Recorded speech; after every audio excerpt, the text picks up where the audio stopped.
Hello, I'm Thinev. Today I will be talking about a bird that the male and female look completely different and it can be mistaken with other birds. The black-headed cuckoo-shrike.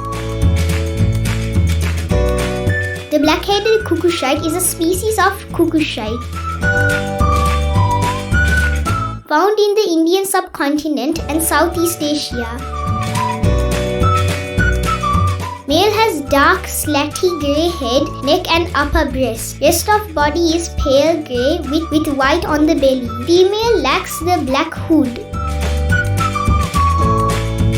Juvenile is similar to female but upper parts barred white. Immature similar to female.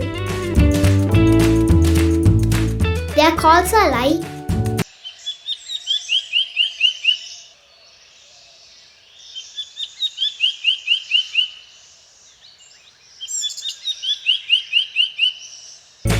locally named kalu, koyul, saratiththa.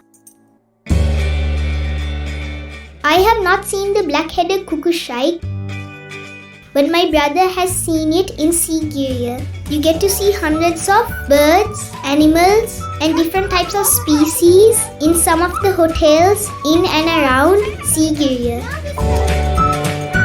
Thank you for watching and stay tuned for my next video about the Indian roller.